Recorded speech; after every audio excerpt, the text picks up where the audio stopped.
Alors nous sommes arrivés d'Af Kafhe de Holin pour le Shabbat 14 Tevet et donc nous sommes à la 9e ligne. Donc on rappelle ce qu'on a vu, donc la différence entre les ustensiles en argile et les autres ustensiles. Tous les autres ustensiles prennent l'impureté par le contact sur leur paroi. C'est-à-dire, prenez un verre en métal ou en verre, si quelque chose d'impur, il le touche de l'extérieur ou il le touche de l'intérieur, il est tamé. Alors que l'ustensile en argile ne prend l'impureté que de l'intérieur et même sans contact. Alors que de l'extérieur, le qu'il est en argile, il ne prend pas l'impureté, c'est ce qu'on a vu donc jusqu'à présent. Via l'Agmara pose une question. Pourquoi on ne dirait pas que tous les autres ustensiles, ils prennent aussi l'impureté, mais aviran de leur espace intérieur. Comment? Par un raisonnement kalvahom a fortiori. Comment on fait le raisonnement? Comme ça. On va dire, on va dire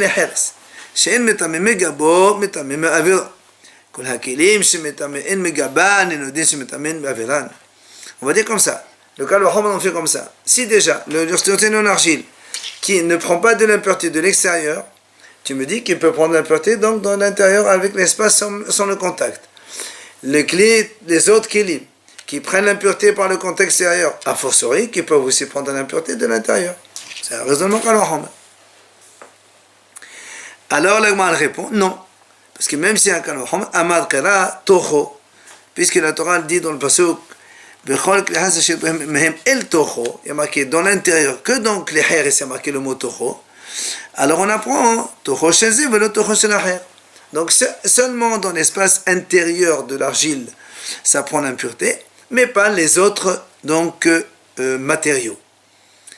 Alors l'Agmara dit mais attends, on a déjà expliqué le mot toho hier. On a dit que c'est pour dire que tout ce qui est à l'intérieur, les fruits qui se trouvent à l'intérieur, n'est pas l'impureté. Donc on a parlé déjà de taureau. Comment tu utilises taureau pour 2 drachot? Alors l'Agmara répond, c'est pas un problème. Pourquoi? Al-Ba'a Toho Ktevi. On a dit, il y a marqué, en fait, 4 fois le mot Toho. Où c'est 4 fois? Il dit comme ça. Le pasuk en vérité a marqué, Toho, comme on a dit, le pasuk il dit, voilà. Il y a marqué 2 fois le mot Toho. Mais comme on aurait dû marquer Tor aussi, au lieu de Toho, c'est comme si, au lieu de marquer Tor, on a marqué Toho. Ça c'est 1. Donc Tor 1, Toho c'est 1. Et de nouveau le deuxième, on aurait dû marquer Tor, on a marqué Toho. C'est pour ça qu'il dit, ça fait comme si on a écrit 4 fois le mot Toho. Alors, c'est ce que l'Agmara dit, Toho, Tor, Toho, Tor. Comment on va les expliquer? Ah, les gouffés. Comme on a dit, donc, un c'est pour lui-même, c'est-à-dire pour dire que l'ustensile en argile, il prend la toma de l'intérieur. 2, l'exérachava. Pardon. Le premier, c'est pour dire donc que tous les aliments qui se trouvent, parce que le pasuk il dit donc c'est pour dire bon, que le herse lui-même il devient impur. 2, c'est pour dire que les aliments qui se trouvent à l'intérieur aussi ils sont impurs. 3, c'est pour dire seulement l'argile il est comme ça, mais pas les autres matériaux. Et le dernier, le 4e toho, c'est pour nous apprendre seulement ce qui est à l'intérieur donc de l'ustensile en argile et prend l'impureté, mais pas ce qui est à l'intérieur de l'intérieur. Et l'Agmara explique qu'est-ce que ça veut dire. Il dit c'est-à-dire, prenons un cas, on a un ustensile en argile comme ça. Dans l'ustensile en argile, il y a un autre ustensile en argile. Parce que maintenant, si celui de l'extérieur, il est plus haut que celui de l'intérieur, donc celui qui est à l'intérieur, comme il est ouvert, il a des aliments, tout va être impur de toute façon.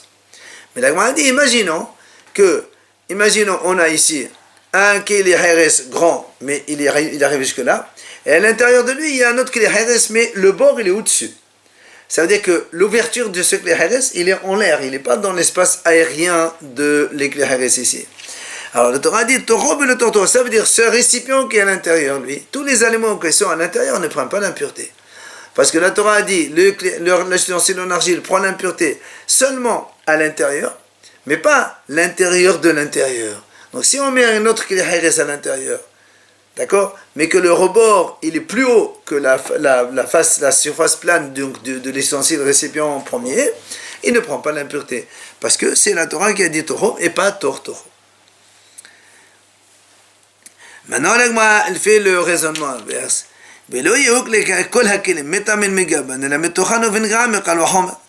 Alors on peut dire aussi que les autres kilim, normalement, on aurait dû dire que quand il y a un contact extérieur, il ne devrait pas prendre l'impureté. Seulement de l'intérieur et avec un contact. Comment on va faire avec un kalahom aussi? On va dire comme ça. Si déjà le kleheres est récipient en argile, donc lui il prend l'impureté uniquement de l'espace aérien de l'intérieur. Et non gabo, donc il n'y a pas d'impureté donc sur les parois extérieures de kleheres, d'un récipient en argile. Les clés, les autres kilim, kola kilim, les autres kilim qui ne prennent pas l'impureté de l'intérieur, a fortiori enodin chez metamen megaban, a fortiori qu'ils ne prennent pas aussi l'impureté de l'extérieur. Donc ça aussi c'est un cas pour dire que les autres matériaux ne prennent pas l'impureté. Viens là, a dit non. Là aussi, on a un pasouk. Qu'est-ce qu'il dit le pasouk? Là, le pasouk il dit comme ça. Bechol keli fatouah. Asher en samit patil alav tamehu. La dit comme ça. Un ustensile en argile, quand il est ouvert, en samit patil alav, c'est-à-dire il n'est pas fermé hermétiquement, alors il est tamé. Tu vois bien que la Torah l'a précisé.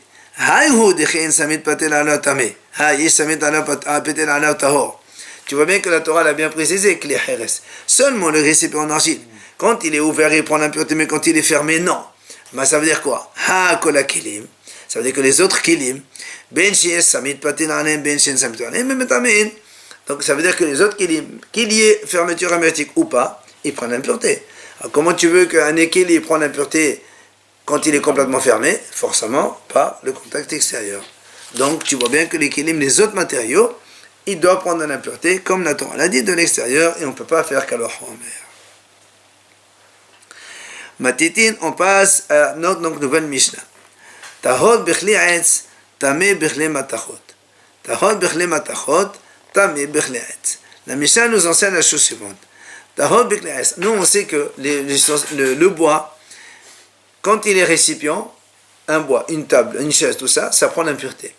Mais quand on a un morceau de bois plat, comme ça, puisqu'on a ce qu'on appelle pshut et keletz, il ne prend pas d'impureté. Pourquoi?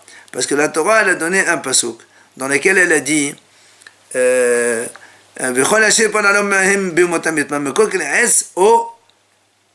pasouk il dit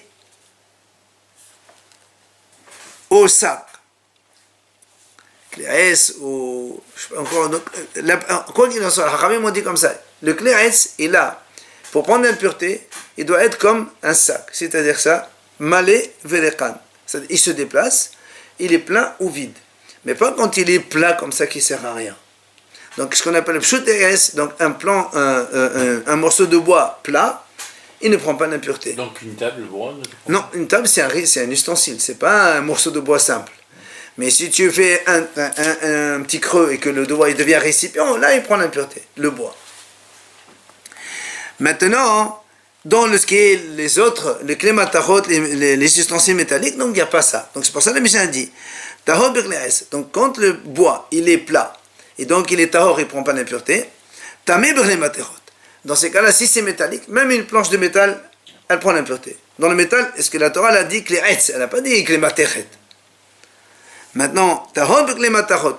Ce qui est tahor dans les clés matachot, c'est les objets métalliques, c'est quoi tahor? Il ne prend pas l'impureté. Quand le travail n'est pas fini, on sait quand on a fait un ustensile, on n'a pas fini complètement le travail de l'ustensile, donc il n'est pas fini, il ne s'appelle pas encore récipient, donc il est tahor. Par contre, tamé b'kle'etz, dans le kle'etz, même s'il n'est pas fini, il prend l'impureté quand même. La Gemara va nous expliquer. Tano Rabbanan, elle dit Golme kle'etz tme'in, shotehen t'horin. Alors, golme kle'etz, c'est quoi? C'est quand on prend par exemple un morceau de bois, on essaie de creuser pour faire quelque chose, mais on n'a pas encore fini le travail. Mais il y a déjà un réceptacle, il y a quelque chose qui contient quelque chose. Ce qu'on appelle golme. Golme, c'est la forme. Donc, quand on fait golmek en bois, la Mishnah a dit il est tamé. Mais la Gemara a dit donc tamé, même si on n'a pas encore fini le travail, c'est quand même tamé.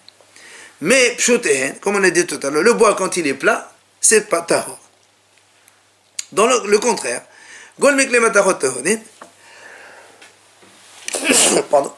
Donc quand il y a maintenant un kélimat en métal, donc on a creusé, mais qu'on n'a pas encore terminé le travail, celui-là il est tahor. Par contre, mais les kélim en métal, même si quand ils sont plats, eh bien ils prennent l'impureté quand même. Nimtsa, donc il se trouve. Tahor birle'etz, ce qui est donc tahor dans le bois, il est tamé dans le klématachot, dans le métal, et le tahor birle'matachot, tamé birle'etz, ce qu'on a dit donc dans la Mishnah. Maintenant, la Gemara nous explique qu'est-ce qu'on peut dire un ustensile non fini. Il dit qu'est-ce qu'on appelle un ustensile en bois qui n'est pas fini? Il dit Kol sha'atid la chouf. C'est donc prenons un ustensile en bois, donc on est en train de fabriquer, mais on n'a pas encore fini. C'est-à-dire, il faut le limer, il faut mettre des clous, il faut les chabès mettre des clous, les garer, le gratter, ou bien les khalkev mettre des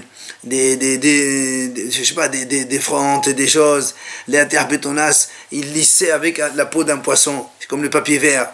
Ou encore, Mehosal Khan, s'il manque un support, le bois il ne peut pas encore se poser. Ou bien Ogen, c'est-à-dire il lui manque une bordure, ou quand il manque une anse, Ozen c'est une anse. Tout ça, tamé, c'est-à-dire que le kleretz, même s'il manque tout ça, il prend quand même l'impureté, vu qu'il y a un récipient pour prendre. Par contre, Mehosal Hatita Tahor. Mais si tu prends comme ça un morceau de bois, mais qu'on n'a pas encore creusé, donc ça ne sert à rien, c'est pas sauvé, donc il ne prend pas l'impureté, il est tahor. Bien là, on dit, c'est évident, qu'est-ce que tu me dis? Si on n'a pas encore creusé, c'est évident que ça ne prend pas l'impureté. C'est normal, c'est pas un kéli. Nous on a dit, il faut qu'il y ait une forme, un récipient, un contenu. Tu poses un aliment sur une planche, c'est le droit de le manger? Un aliment, genre un fromage, tu le prends sur une planche en bois, tu le prends. C'est-à-dire quoi? Quel niveau? L'impureté? L'impureté aujourd'hui, ça n'existe plus. D'accord. Non, pas d'avance. Alors l'agma a dit non. Donc on a dit comment? S'il manque même pas on n'a pas creusé le bois, c'est normal que c'est tahor. L'agma a dit non. Là, des haq fiza biqaba. Il dit, imagine quelqu'un, il avait l'intention de faire un trou qui contient un cave. Cave, c'est 4 logs, à peu près 1 litre tiers, 1 litre 3. Donc il est en train de creuser. Il n'a fait que 1 litre. Il n'a pas encore fini. Alors il te dit, ça c'est tahor. Parce que mon intention c'est de faire comme ça. Donc je ne suis pas arrivé à mon intention, ça ne s'appelle pas fini. D'accord? Excuse-moi, si tu dis que l'impureté n'existe plus, pourquoi on fait aujourd'hui du Tvila Kilim? Ah non, la Tvila Kilim qu'on fait aujourd'hui, c'est pour sortir d'un domaine goy et rentrer dans le domaine juif. Okay. La pureté d'un juif, c'est tout. On n'a plus les tom'a d'avant. Regarde, quand on a fait une fois, après c'est fini. Pourtant on a tous les kilim qui sont tmim, à cause de nous qui sont tmim, nous aussi. Et là aussi, l'Agma nous dit, qu'est-ce qu'on appelle des ustensiles métalliques qui ne sont pas donc complètement terminés? Là aussi, des coches, de la chouffe. Donc, s'il faut limer, les chabès, mettre des trous, les garets, gratter, les khalker, lisser, les akish bakronas, mettre des coups de marteau parce qu'il manque encore pour égaliser les choses. Mais Hossad Khan, il manque donc le support, ou Ogen, ou bien il manque une bordure, ou Ozen. Tout ça, on a dit tahor. Le métal, quand il n'est pas fini, il est tahor, il ne prend pas l'impureté. Mais Hossad qui souille, tamé. Mais s'il manque un couvercle, alors là, ça prend l'impureté quand même, parce que le kili en soi, c'est déjà donc un kili. Alors bien, justement, l'Agma a dit, mais je ne comprends pas. Maïshenahane ou Maïshenahane? Pourquoi tu dis dans le bois, quand il manque de limés, de trucs, de ça, tu m'as dit, c'est bon, ça prend l'impureté quand même. Et dans le métal, tu me dis, quand il manque tout ça, non, ça, c'est pas un kili. Pourquoi là-bas, c'est un kili, ici, c'est pas un kili? Viens, l'Agma donne 2 réponses. Rabbi Yohanan Aman, Ho'il, ou il est chavod asuin. Il dit, Rabbi Yohanan, les kilim en métal, c'est mechobadim, c'est des kilim mechobadim. Donc tant que tu n'as pas fini tout ce qu'il faut faire, donc c'est pas kili. C'est pour ça qu'ils ne prennent pas l'impureté. Alors que les ayets, c'est pas un kavod. Mais tu amènes un truc comme ça, c'est pas grave, c'est un kili quand même. Rav Nachman il donne une deuxième réponse. Il dit Rav Nachman que le métal il est plus cher. Comme il est plus cher, alors tant qu'on n'a pas fini, ça veut dire ça n'a pas de valeur. Tu ne vas pas vendre au marché un keli qui n'est pas terminé. Parce que comme il vaut cher, il faut que tu le fasses fini comme il faut. Alors que le bois, non, c'est pas le cas. Donc c'est pour ça qu'il y a une différence. Alors maintenant, le Mahdi Maïbena, quelle est la différence entre Rabbi Yochanan et Rabbi Nachman? Qu'est-ce que ça change? C'est sûr, pour le kavod ou pour la valeur qui est chère, tous les deux ils disent la même chose. Il dit non. Et Kabena, il y a une différence quoi quand il s'agit de Kle'etzem, c'est-à-dire un ustensile en ivoire, en os, l'os, avec l'os de l'homme, l'ivoire. Que ça aussi, ce sont des kelim qui coûtent cher, mais qui ne sont pas mechobadim. Donc, selon Rabbi Yochanan, c'est pas mechobadim, donc ils prennent l'impureté de suite. Alors que selon Rabbi Nachman, comme ils coûtent cher, tant que tu l'as pas fini, ils ne se prennent pas l'impureté. Mais Rabbi Nachman il va selon sa raison. Rabbi Nachman, il a dit comme ça. Les clés les ustensiles en ivoire, c'est comme les ustensiles métalliques, donc ils sont chers, et donc, tant qu'on n'a pas fini, ils ne prennent pas l'impureté. Bien, le a dit comment? Mais que là, quoi, le a dit quoi? Même les ustensiles, tu vas me dire qu'ils prennent l'impureté. Alors, le a dit oui, d'où tu sais? Et le a dit, Détania, Rabbi Ishmael, Benosh Rabbi Yochanan ben Benoka Omer. Il vient Rabbi Ishmael, il enseigne, il dit comme ça. Maintenant, c'est quoi le passage qui nous dit? Bechol Maase Azim Titchata ou. Là, le passage dit Bechol Bered, Bechol Keleor, Mazem Es, Titchata. Tout cela, il faut purifier. Il dit pourquoi la Torah, elle a parlé vêtements, or la peau, et Aïs le bois. Pourquoi elle rajoute Maase Azim? Ça vient des chèvres. Qu'est-ce que c'est ça? Alors, on a dit, les Havis, c'est pour inclure Daval Haba Mena Azim, Mena Karnaim ou Mena Tlafaim. C'est donc ce qui vient de la chèvre, c'est-à-dire des cornes ou les sabots. Que donc ça, c'est de l'ivoire. Que ça aussi, ça prend l'impureté. C'est pour ça que la Torah l'a écrit. Eh bien, là, on a dit, et ici, les autres animaux, non, il n'y a que les chèvres seulement. Il dit non, tu as demandé Bechol Maase. Alors, marqué Bechol Maase. Toutes sortes de ivoire de partout, ça marche. Et donc, ça prend l'impureté. Alors, on a dit, alors, Imken Matam demande Azim. Alors, pourquoi il y a marqué Azim? Il dit, c'est pour te dire, peut-être en fait. Ça veut dire que ça exclut les volailles. Même si tu prends le bec de la volaille qui est apparemment en ivoire, je ne sais pas en quoi il est, si tu fais des kilomètres avec ça, ça ne prend pas d'impureté. Il n'y a que celui qui vient des animaux ou des bêtes sauvages, ça prend l'impureté. Maintenant, une nouvelle Mishnah. Alors là aussi, il faut donc savoir la chose suivante. Nous, on sait qu'un fruit, quand est-ce on doit prélever le maaser, c'est quand il arrive à donc être apte à être mangé, quand il a le volume, enfin le fruit mûr pour être mangé. Ce qui n'est pas mangeable, il n'y a pas de maaser dedans. Quand il est mangeable. Voilà, quand on le cueille, qu'il est mangeable. Alors, c'est pour ça que la Mishnah dit comme ça. Ahaya bishqidim hamarim patud bimtokim. Ahaya bimtokim patud bimarim. On sait qu'il y a les amandes amères. Les amandes amères, ça existe les amandes amères. Quand ils sont mûrs, ils sont amers. Mais quand ils sont encore tout petits, ils ne sont pas amers, ils sont mangeables. Seulement, quand ils sont petits, on ne fait pas le maaser, puisque c'est pas fini. Mais seulement, quand il est grand, il est amer, il n'est pas mangeable. Mais il est mangeable avant. Alors, c'est pour ça qu'il dit, Hayav de maaser, dans les amandes amères, c'était des conditions à un stade petit, puisqu'ils sont mangeables, et donc il y a Hayab maaser. Pas tout bimtokim. Dans les amandes vraies, quand ils sont petits, ils sont mangeables. Donc ça va, il n'y a pas de maaser. Et le contraire. Quand maintenant les amandes elles mûrissent complètement, les vraies amandes douces, elles mûrissent, là, hayab et maaser quand elles sont mûres, chez les amandes amères, au contraire, là ils sont immangeables, alors ils sont pas tout de maaser, pas tout de marim. Petit, c'est la taille. Oui. Oui, après ils sont pas encore mûrs, ils n'ont pas grandi. Voilà, il ramène donc Tano Rabanan, Shkedim Amarim, donc les amandes amères, Ketanim, quand ils sont petits, comme ils sont mangeables, hayavin, donc il faut prélever le maaser. Gedolim, quand ils sont grands, ils sont donc vraiment amers, non mangeables, alors Pétorim, ils sont pas tous de maaser. Maintenant, les autres styles d'amandes, Metokim, les amandes normales qui sont mangeables, douces. Gedolim, quand ils sont grands, puisque c'est mangeable, alors Hayavin maaser. Mais quand ils sont petits, ils sont encore immatures, alors ils sont pas tous de maaser, parce que donc le fruit n'est pas encore terminé. Vient Rabbi Ishmael ben Rabbi Yossi, mais Meshumavi ou Rabbi Ishmael dit au nom de son père, donc Rabbi Yossi, il dit non. Zevazé, l'iftor. Pour lui, tous les deux, c'est quand ils sont petits, que ce soit les amandes amères ou les amandes normales, petits, c'est pas tour de maaser. Pourquoi? Parce que lui, il te dit, même si les petits ils sont mangeables, tant qu'ils ne sont pas venus aux fruits matures, mûrs comme il faut, alors ça s'appelle pas un fruit. Certains disent qu'il a dit le contraire, zévazé, les hayouv. Il a dit tous les deux, ils sont hayab. Pourquoi? Ça veut dire que les grands, que ce soit amers ou douces, les amandes amères, les amandes douces, il est hayab ma'aser. Amar Rabbi Laha, Rabbi Laha dit, Hora Rabbi Hanina B'Tzipori. Rabbi Laha, il a dit que Rabbi Hanina, il a montré dans la ville de Tzipori, qu'il devrait en mettre zévazé l'iftor. Il a montré que quand les deux amères ou douces, au stade petit, tous les deux ils sont pas tôt.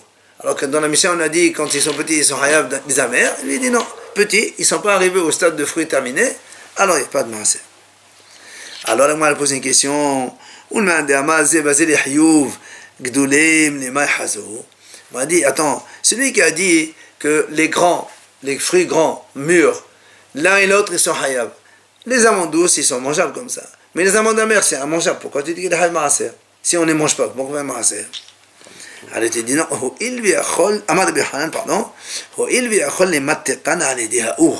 Rabbi Hanan dit parce que non, on peut les radoucir en les faisant cuire. Alors, comme ils peuvent être mangeables comme ça, donc il faut faire le maaser. Celui qui a dit hayab, même les amandes amères, ils sont hayab de maaser.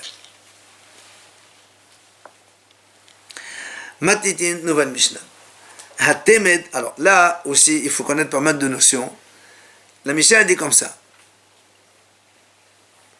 Hatemed, c'est quand on prend les pépins de raisin, quand on a fini de presser le raisin, il reste en bas les pépins, un petit peu la tout ça, on rajoute de l'eau dessus. Alors, quand on rajoute de l'eau, si on laisse un temps, voilà, ça peut faire du vin, ça peut, pas tout le cas, ça dépend le volume d'eau que tu mets dedans, et ça dépend de beaucoup de choses. Alors la Mishnah nous dit comme ça, Hatemed, alors, donc, pardon, autre chose qu'il faut savoir, quand on a, à l'époque du Beth Amikdash, quand il y avait le Maaser Sheni, quand on a le Maaser Sheni, qu'est-ce qu'il faut? Il faut l'amener à Jérusalem, le manger là-bas. Si maintenant c'est trop volumineux qu'on ne peut pas, on le rachète de l'argent, oui, et l'argent, on amène ça à Jérusalem, on achète avec donc des produits comestibles pour manger. On peut tout acheter sauf l'eau.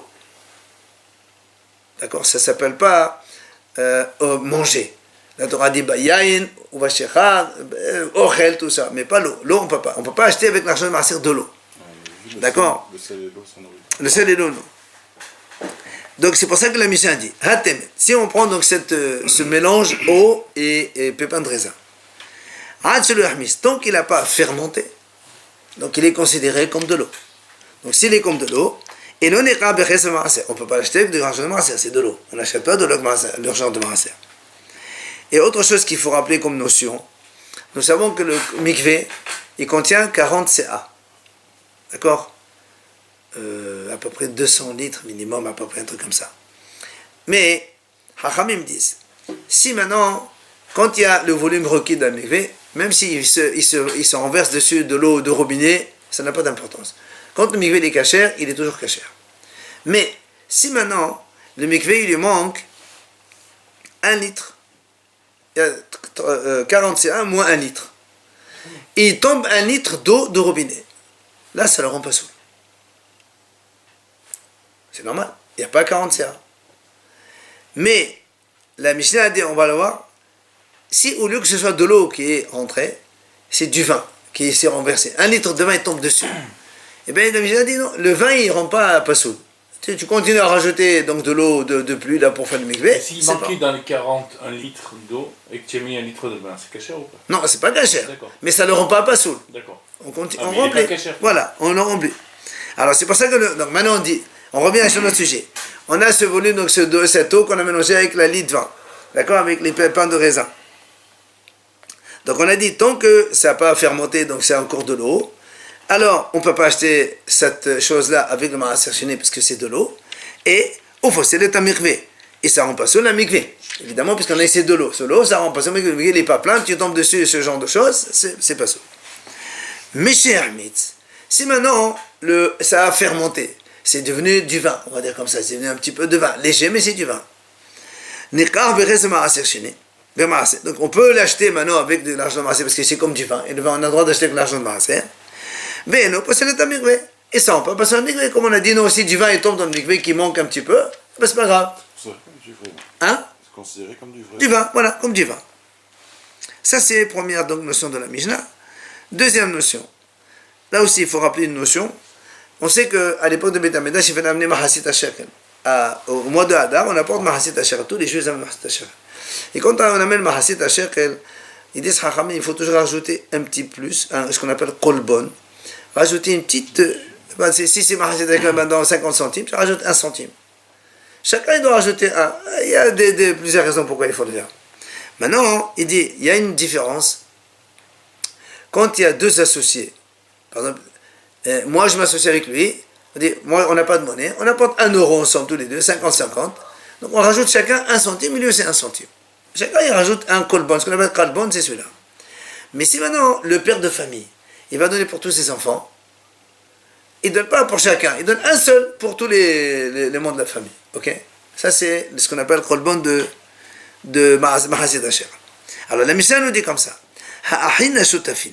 Ah pardon, il y a autre chose qu'il faut rappeler. On sait que quand on a des animaux, on prélève le maaser des animaux. Mais si on n'est pas seul, on est associé, par exemple j'ai 10 têtes de vaches ou ce que vous voulez, d'agneaux, ce que vous voulez, mais ils ne sont pas moi seul, on est associé de 2 personnes. La Torah dit quand on est à 2, on ne fait pas le maaser.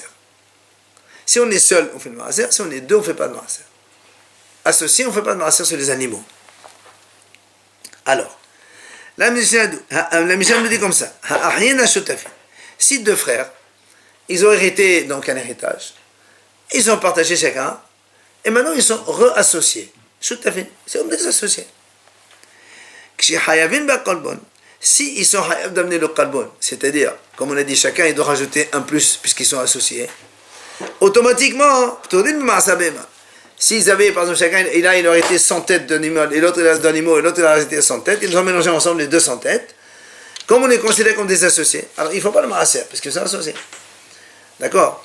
Maintenant, si maintenant, ils n'ont pas encore partagé l'héritage.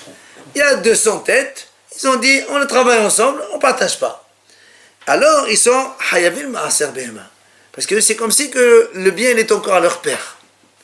Même s'il est mort, donc ça appartient à un, alors maaser behema. Et au cas, dans ce cas-là, ptorim et la kolbon, c'est comme ils ne sont pas des associés, mais ils sont naturellement des frères, enfin, les 2 enfants du même père. Voilà, donc ils font un seul kolbon pour les 2, pas chacun un. Comme le père de famille. Voilà. Ça c'est la Mishnah. Viens l'Agmara nous dit, Mani Matniti, c'est qui l'auteur de notre Mishnah? L'Agmara dit, Lo Rabbi Yehuda velo Rabbanan. Ce n'est pas ni Rabbi Yehuda ni Haramim. Pourquoi? Elle dit, parce qu'on a trouvé une braïta, d'Etania. Hametamed benatan maï bemida masak et demedato. Patour, ben Rabbi Yehuda mehaye. Il y a une braïta qui dit, si quelqu'un, il a donc, on avait donc un litre de vin ou les pépins là-bas, il a rajouté 1 litre d'eau par exemple. Il a laissé, après il récupère à la fin toujours 1 litre d'eau. Le même. Il n'y a rien qui s'est rajouté. Tanakama il dit c'est pas tout. Puisqu'il n'y a rien qui s'est rajouté, c'est de l'eau. Donc si c'est de l'eau, alors c'est pas tout. Ça veut dire quoi pas tout? Voilà, il n'y a pas de maaser, c'est pas du vin ça. C'est de l'eau. Mais Rabbi Yehuda, mais Hayab. Rabbi Yehuda dit non, c'est Hayab. Selon Rabbi Yehuda, il a de maaser parce qu'il y a quand même le goût, voilà, ils ont pris le goût de raisin, du vin. Alors bien maintenant, le m'a dit, maintenant, Mani, qui c'est l'auteur de notre Mishnah, nous, parce que nous on a dit dans la Mishnah, n'oubliez pas, on a dit quand il n'a pas fermenté, c'est de l'eau. Alors on m'a dit, c'est que l'auteur. Et Rabbanan, si c'est les Hachamim, parce que Hachamim, ils ont dit, tant qu'on a le même volume à l'entrée et à la sortie, même s'il fermente, c'est considéré comme de l'eau. Alors que nous, dans la Mishnah, on a dit non, quand ça n'a pas fermenté, c'est de l'eau. Mais si ça a fermenté, c'est que c'est du vin, même si ça garde le même volume. Donc c'est pas la haramim. Et Rabbi Yehuda, maintenant, si c'est Rabbi Yehuda, Rabbi Yehuda, qu'est-ce qu'il a dit? Il a dit hayav. Ça veut dire quoi hayav? Tu mets de l'eau, ce que tu ressors de l'autre côté, Hayav de Maaser. Même si c'est de l'eau, même si ça n'a pas fermenté. Et nous donne la Mishnah, elle dit non, seulement si ça fermente, c'est Hayav Maaser. Donc la Mishnah n'a pas ni au Rabbanan ni Rabbi Yehuda. Amar Rav Nachman, Amar Baba Ravou, il vient à Rav Nachman, il dit au nom de Rabba Baravou, Béché Ahmis Mahloket, on m'a tété Rabbi Yehuda. Chanama Rabbi Yehuda Rabbi Hanina, Béché Ahmis Mahloket. Il dit en fait, il vient ici et te dit non. La Mahloket entre Rabbi Yehuda et Rabbanan qu'on a vu dans la Breta, on parle que là-bas, ça a fermenté. C'est-à-dire, on a mis de l'eau dans les pépins de raisin et tout, il a lit. Et on a donc reçu le même volume à la sortie, mais avec un fermenté, un goût de vin. Donc, Hachamim dit c'est pas tout, parce que pour eux, même s'il y a le goût de vin, vu qu'il y a le même volume, c'est que ça n'a rien rajouté, donc il n'est pas tout. Et Rabbi Yehuda il dit non, puisque ça a fermenté, ça a du goût de vin, c'est du vin, il est Hayav. Et donc, automatiquement, notre Mishnah, elle est comme Rabbi Yehuda, parce que la Mishnah dit avant qu'il fermente, c'est de l'eau, Mashma, s'il a fermenté, c'est donc du vin, et donc il est Hayav de Maaser. C'est ce que nous dit Rabba, donc qui a répondu ça à Madame Rahman au nom de Rabba Baravou. Ok? Demain on verra notre sujet. D'accord.